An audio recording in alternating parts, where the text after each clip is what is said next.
Listening to the debate here, first thing I think that got missed in this discussion was the subject of amnesty. I mean, this bill is clearly amnesty, and it's amnesty for a large chunk of people, whether we do the math at 2 million or 2.2 or 2.7 million or whatever that number might be north of that.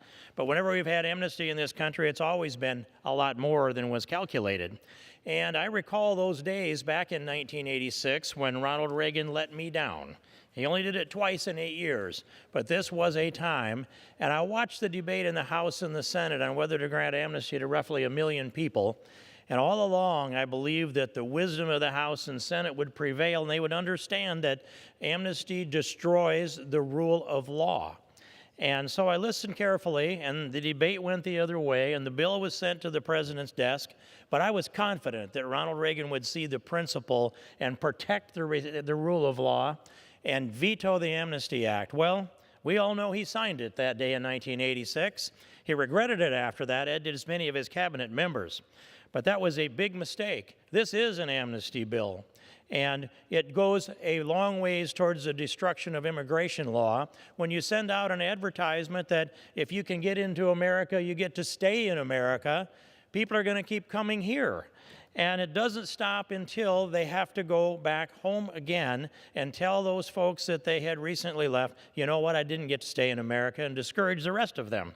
Here's an example. In a briefing from Francis Cisna, the director and most recently retired director of USCIS, he gave us these numbers. He said of 100% of those who apply for asylum, there will be 60% that show up for their asylum hearing. That surprised me. I thought the number would be maybe 95% that wouldn't show up. 60% show up, 40% do not. Of the 60, 10% do get asylum. That means that amounts to 6% of the whole. 40% don't show up, 54% then get assigned a hearing for a deportation hearing, and they don't show up at all. So when you add 40%, 54%, and 6%, that's 100% of them that get to stay in America.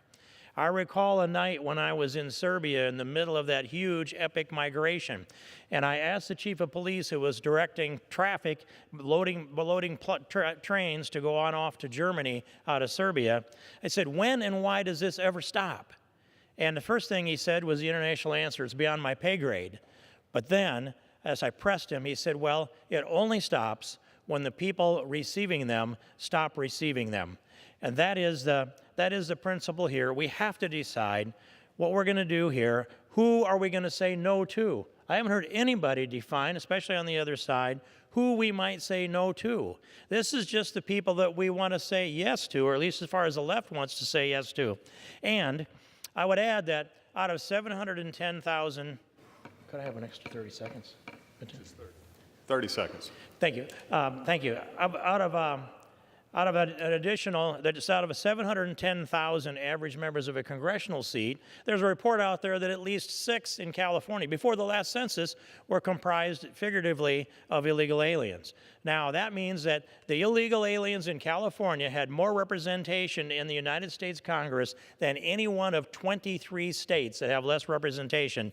And that's something to keep in mind as this debate moves on. I don't think this bill goes anywhere, but if it does, it could be the destruction of the rule of law and the fracture of the United States of America. I thank you, and I would yield back.